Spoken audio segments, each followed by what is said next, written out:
अब हम स्टार्ट कर रहे हैं बेटा हमारी एक्सरसाइज 10.2। हम ऑलरेडी दोनों थ्योरम पढ़ चुके हैं तो हमारे को चैप्टर में ज्यादा कोई प्रॉब्लम रहने वाली है नहीं। ठीक है, सबसे पहले हमारे को एक क्वेश्चन दे रखा है यहाँ पे, वो क्वेश्चन समझना। अच्छा, ये क्वेश्चन ऑलरेडी एमसीक्यू है और इसमें मेरे ख्याल से फिगर इसकी नहीं है। ठीक है, कहता है फ्रॉम अ पॉइंट ओ, एक पॉइंट है ओ, उससे लेंथ जा रही है टेंजेंट पे जो है वो 24 सेंटीमीटर है, and the distance of Q from the centre is 25। देखो एक सर्कल होगा, एक सर्कल है। ठीक है, अब लैंग्वेज पढ़ना, देखो लैंग्वेज पूरी पढ़ना।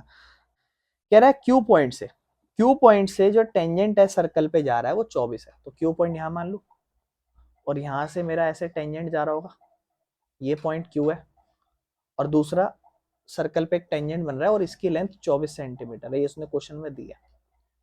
कह रहा है और जो डिस्टेंस है क्यू का सेंटर से, यानी कि यहां सेंटर होगा सर्कल का, यहां से जो डिस्टेंस है क्यू का दैट इज 25 सेंटीमीटर। आपसे कह रहा है रेडियस बताओ। बहुत आसान है, रेडियस ऐसे देख के आप कह दोगे कि रेडियस हमारा 7 है। पाइथागोरन ट्रिपलेट अगर आपको पता हो तो, नहीं तो सॉल्व करेंगे, आपको पता है। अब इसको जब आप सॉल्व करोगे, क्योंकि एमसीक्यू है वैसे, पर अगर हम इसको सॉल्व करेंगे तो सॉल्यूशन करते हुए बाय चांस अगर ये एमसीक्यू ना हो तो हम सॉल्यूशन करते हुए कहेंगे कि जो रेडियस होता है, रेडियस होता है वो परपेंडिकुलर होता है टेंजेंट पे। ठीक है ना, आपके 3 पॉइंट है, इसको नाम दे देना पी क्यू और इसको नाम दे देना ओ। तो हम कहेंगे in right angle triangle O P Q, right angle triangle O P Q में हम पाइथागोरस लगाएंगे। पाइथागोरस हमें पता है हाइपोटेनस का स्क्वायर बराबर बेस का स्क्वायर प्लस परपेंडिकुलर। हाइपोटेनस अपना क्या है 25, 25 का स्क्वायर बराबर बेस, बेस हमें चाहिए क्योंकि ये बेस मान रहे हैं हम। ठीक है ना, बेस क्या चाहो तो इसे हाइट मान लो, चलो इसे बेस को हम लिख देते हैं मान लो 24, क्योंकि हमें पता है 90 है, बेस को हम लिख देते हैं 24 का स्क्वायर, और इसको मान लेते हैं परपेंडिकुलर, यानी कि ये अपना ओपी है, इसका स्क्वायर अपने को चाहिए। 25 का स्क्वायर बेटा 625 होता है, 24 का स्क्वायर बोलो दिशा 576, बहुत बढ़िया बेटा 576 ओपी का स्क्वायर। ठीक है ना, इज इक्वल टू 576 को इधर भेज दो, 625 में से बेटा 576 माइनस कर दो, कितना आ जाएगा 49, बराबर में कितना ओपी का स्क्वायर, और ओपी का स्क्वायर है, स्क्वायर के इस तरफ उस तरफ जाएगा तो क्या हो जाएगा रूट, और रूट का आंसर 2 आते हैं पॉजिटिव और नेगेटिव, लेकिन क्योंकि ये लेंथ की बात हो रही है इसलिए आंसर हमेशा पॉजिटिव ही आएंगे। आप +-7 चाहो तो लिख सकते हो, लेकिन इसके बाद आप तुरंत दिखा देना कि ओपी की वैल्यू 7 सेंटीमीटर है, और यहाँ चाहो तो लिख सकते हो कि length can not be negative, ये चीज कर सकते हो, और ओपी की वैल्यू 7 सेंटीमीटर आ गई। इस तरीके से क्वेश्चन करना है। क्वेश्चन नंबर 2 पे चलें बेटा। क्वेश्चन नंबर 2 पे आप मेरी बात ध्यान सुनना। अब आपको मैं एक और चीज बताता हूँ, ध्यान सुनो। ये एक सर्कल है, आपको 10.2 थ्योरम याद है, एक सर्कल से एक एक्सटर्नल पॉइंट से 2 टेंजेंट निकलते थे तो दोनों टेंजेंट इक्वल। अच्छा ठीक है, ये सेंटर है, दिशा ये कितना डिग्री होगा, ये कितना, एक साइड, 2 साइड, 3 साइड, 4 साइड, क्या बन गया क्वाड्रिलेटरल। क्वाड्रिलेटरल 4 साइड का होता है, क्वाड्रिलेटरल 4 साइडों का होता है, ये भी तो 4 साइड है, एक साइड, 2 साइड, 3 साइड। ध्यान से देखो ना, लग तो रहा है 4 साइड का, ये देखो ये 4 साइड ही तो है, एक साइड, 2 साइड, 3 साइड, 4 साइड। 4 साइडों का जो क्वाड्रिलेटरल होता है उसमें सारे एंगलों को जोड़ के कितना आता है 360 आता है कि नहीं आता चारों साइड। अच्छा ये दोनों कितने हैं 90, ठीक है। तो 360 में से इन दोनों को अगर मैं घटा दूं कितना 180 घटा दूं, एक तरीके से कितना रह गया, तो इस वाले को, क्योंकि तीसरा एंगल ये है और चौथा एंगल ये है, इस वाले और इस वाले को दोनों को जोड़ूंगा तो हमेशा कितना आएगा।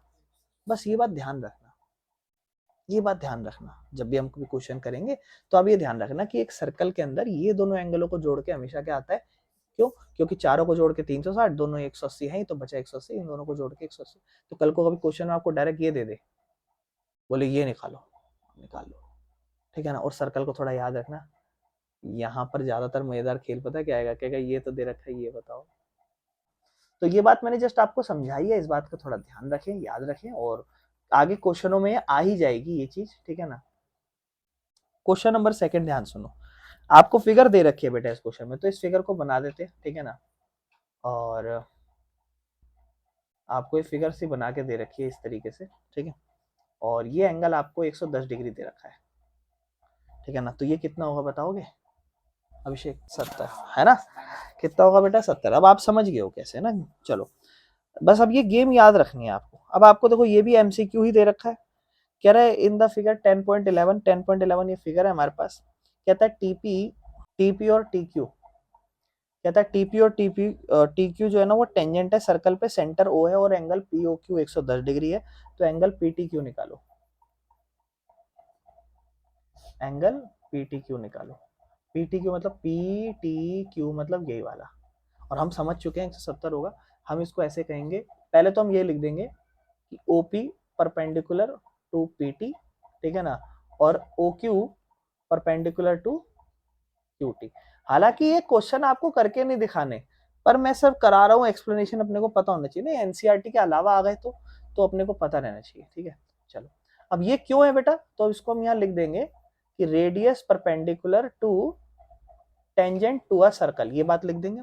और इस हिसाब से हम कह देंगे कि ये वाला एंगल, इसका नाम क्या होगा इस एंगल का, ओ क्यू टी। तो हम लिख देंगे कि ओ क्यू टी और ओ पी टी है ना, ये दोनों क्या है, दोनों बराबर है 90 डिग्री, दोनों बराबर है, दोनों 90 डिग्री 90 डिग्री है। अब मैं कहूंगा इन क्वाड्रिलेटरल, क्योंकि ये क्वाड्रिलेटरल मुझे नजर आ रहा है, in quadrilateral O P T Q या फिर ओ क्यू टी, ठीक है ना, इस तरीके से ओ क्यू टी पी है ना, इस तरीके से in triangle O Q T P. देखो बेटा, अपना क्वाड्रिलेटरल है ओ क्यू टी पी, ठीक है ना, और इस क्वाड्रिलेटरल हम कहेंगे कि सम, ये चीज लिख देंगे हम, सम ऑफ ऑल एंगल्स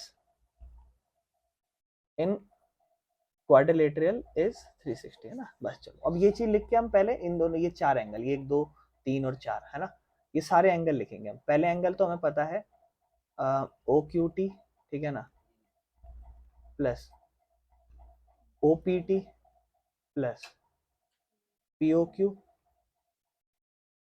ठीक है ना, और प्लस लास्ट में पी टी क्यू। इन चारों एंगलों को हम जोड़ेंगे, क्या बनेगा 360, और दो तो हमें पता है 90 90 180 बन जाएंगे।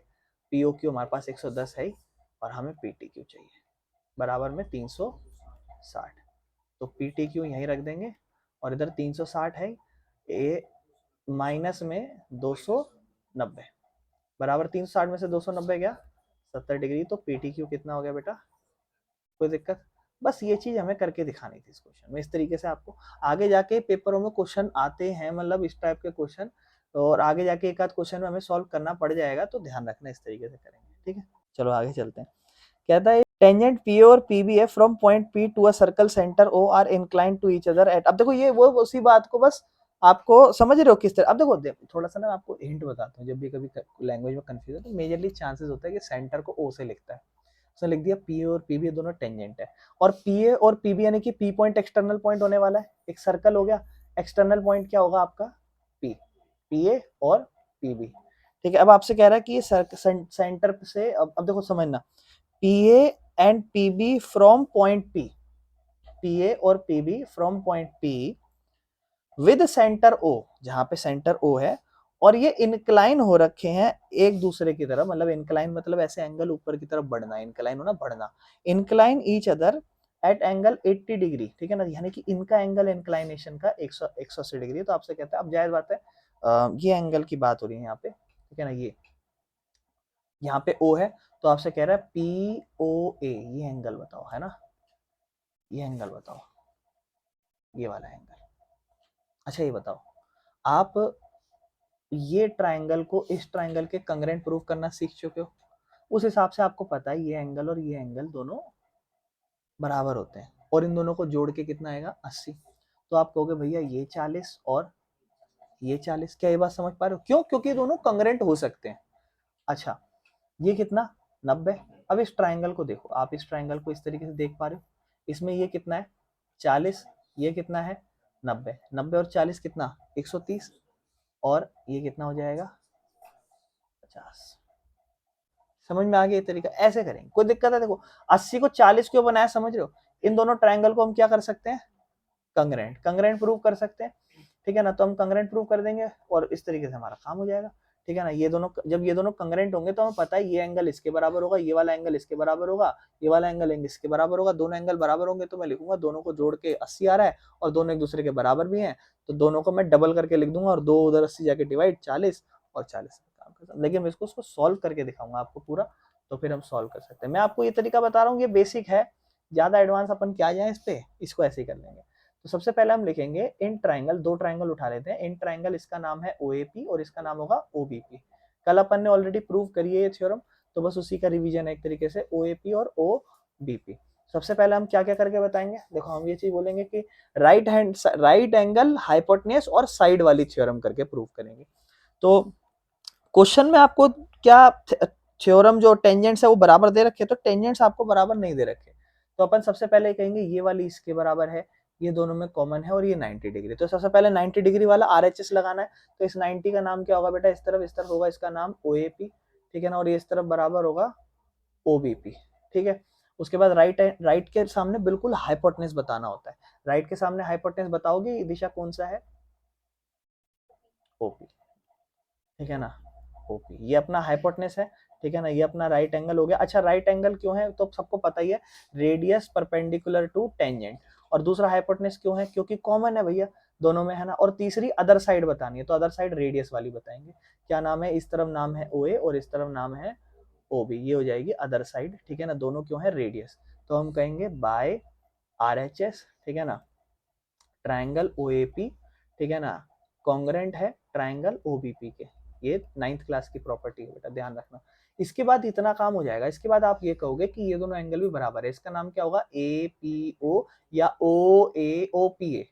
इसका नाम होगा OPA और इसका नाम होगा OPB।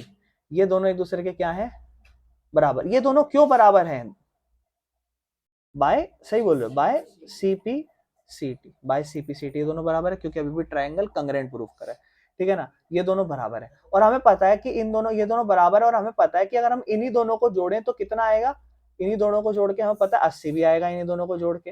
तो हम लिख देंगे कि OPA की जगह OPA लिख देते हैं, क्योंकि मुझे इस ट्राइंगल में काम करना है कि नीचे वाले में काम करना है, अभिषेक ऊपर वाले में नीचे वाले में काम करना है, ऊपर वाले में ना। आपको चाहिए क्या, आपको ये एंगल चाहिए ना, आपको क्या चाहिए, आपको चाहिए क्या, POA चाहिए, POA तो चाहिए। तो POA कौन से में है, ऊपर में है ना भाई, तो हमें इसलिए ऊपर वाला चाहिए, यानी कि OPA चाहिए, OPA चाहिए। तो OPB की जगह क्या लिख लो, OPA, और इधर भी क्या लिख लो, OPA, और दोनों को जोड़ के 80 आएगा। OPA और OPA कितने OPA, 2 OPA, और जोड़ के क्या आया 80/2, आंसर हो गया बेटा 40, ठीक है ना।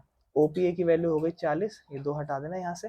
OPA अपने पास 40 आ गया। अब हम लिखेंगे इस ट्राइंगल की कहानी की, इस ट्राइंगल में तीनों को जोड़ेंगे 180 आएगा, इन ट्राइंगल OAP।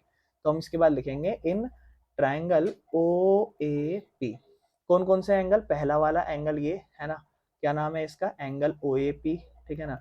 दूसरा वाला यही, क्या नाम है इसका, इस वाले का APO या OPA बार बार लिख रहे हैं इसको, OPA, ठीक है ना। और तीसरा जो हमें चाहिए कौन सा, POA। इन तीनों को अगर हम जोड़ेंगे, POA इन तीनों को हम जोड़ेंगे तो क्या आएगा 180, ठीक है ना। 180 क्यों, प्रॉपर्टी बताओगे, एंगल सम प्रॉपर्टी, एक ट्राइंगल में तीनों को जोड़ते हैं तो, ठीक है ना। अब आपको पता है OAP 90 डिग्री है, OPA अभी आपने 40 डिग्री निकाला, और आपको चाहिए POA जो कि 180 है, 90 और 40 130, बराबर में आपको POA चाहिए 180, 130 को उधर भेज दो, तो एंगल POA कितना हो जाएगा बेटा, 180 माइनस 130, तो आंसर विल बी 50 डिग्री, और यही आपको चाहिए था, ठीक है ना। इस तरीके से आप इसको कर सकते हो। Prove that the tangents drawn at the end of diameter, diameter के एंड पे जो टेंजेंट्स ड्रॉ हो रहे हैं, मतलब आप पहले क्या करोगे बेटा, इसका सर्कल बनाओगे, ये आपका बन गया सर्कल। अब आप यहाँ पर एक रेडियस बना दो, मतलब डायमीटर बना दो, ये आप बना दिए डायमीटर, और डायमीटर के कह रहा है एंड पे, वही डायमीटर का एंड बनाना है इस तरीके से, ठीक है, और दूसरा भी इस तरीके से। ये जो टेंजेंट्स ड्रॉ हो रहे हैं ये दोनों इस तरीके से, थोड़ा सा इसे ठीक कर लेते हैं, ठीक है ना। ये जो दो टेंजेंट्स ड्रॉ हो रहे हैं, ये ड्रॉ हो रहे हैं पैरेलल, मतलब ये दो टेंजेंट्स। अब हमें पता है ये है अपना, ये अपने को प्रूव करना है कि ये दोनों टेंजेंट्स पैरेलल है। बेटा छोटी क्लास में आपके पास जब चीजें आपके पास पैरेलल होती थी तो आप अल्टरनेट एंगल ये सब लगाया करते थे। यहाँ अगर हम अल्टरनेट बोल दे तो हम ये कह देंगे कि लाइन पैरेलल है। मैं क्या करने वाला हूँ यहाँ पे, बहुत ध्यान सुनना है, सेंटर का नाम दे दिया जैसे O, इस पॉइंट ऑफ कांटेक्ट का A और B दे दिया, इसे दे दिया CD और इसे दे दिया EF, ठीक है। मैं कह रहा हूँ कि OA जो है ना वो परपेंडिकुलर है किस पे, CD पे। क्यों, ये जो OA है ये वाला इस CD पे परपेंडिकुलर है। क्यों? रेडियस परपेंडिकुलर होता है टेंजेंट पे। ये बात लिखनी है आपको। ऐसे आपको लिखना है कि OB किस पे है, ठीक है, आप लिख दोगे भैया OB जो है वो EF पे है। ठीक, इसका मतलब जो एंगल OAC है इसको मैं कह सकता हूँ ये 90 डिग्री है। इस कंक्लूजन से मैं ये कह सकता हूँ कि जो एंगल OAC है वो 90 डिग्री है। कोई दिक्कत? अच्छा, इस वाले को कहा है, अब इसको नहीं कह रहा, इसको कह रहा हूँ। इसका मतलब ये भी कह सकता हूँ कि एंगल OBF ये भी 90, क्योंकि देखो यहाँ पे 90 तो वहां भी 90। मैं कह सकता हूँ कि एंगल OBF जो है वो भी 90 है। तो कहीं ना कहीं ये मैं कह सकता हूँ कि OAC और OBF ये दोनों तो इक्वल हो गए, है ना। और आप देखो ध्यान से, एक लाइन ऐसे है, एक लाइन ऐसे है, उनके बीच में एक लाइन ऐसे जा रही है, और ये वाला एंगल इसके बराबर और ये वाला एंगल इसके बराबर। ये कौन से एंगल नजर आ रहे हैं? Alternate angle. मैं कह रहा हूं कि अल्टरनेट एंगल इक्वल है, तो इसका मतलब लाइन पैरेलल है। एंगल इक्वल है मतलब लाइन पैरेलल। इसके बाद मैं ये कहूंगा कि एंगल तो बराबर है, तो मैं कहूंगा कि इसके बाद मैं लिखूंगा बोथ आर अल्टरनेट एंगल्स, ठीक है ना। ये मैं लिखूंगा कि बोथ आर, दोनों के दोनों क्या हैं, बोथ आर अल्टरनेट एंगल्स, दोनों अल्टरनेट एंगल्स है। इसका मतलब ये भी हुआ ना कि दोनों अल्टरनेट हैं, इसका मतलब ये दोनों लाइन, जो लाइन है बोथ आर अल्टरनेट एंगल, सो ये जो एंगल है अपनी साइड जो है वो CD वो पैरेलल है किसके, EF के। खत्म, यही तो प्रूफ करना था। और क्वेश्चन में गिवन में लिख देना कि अपना जो CD है और EF है वो दोनों टेंजेंट थे। ये क्वेश्चन में लिख देना कि ये हमने माना है टेंजेंट है। बस बेटा खत्म क्वेश्चन।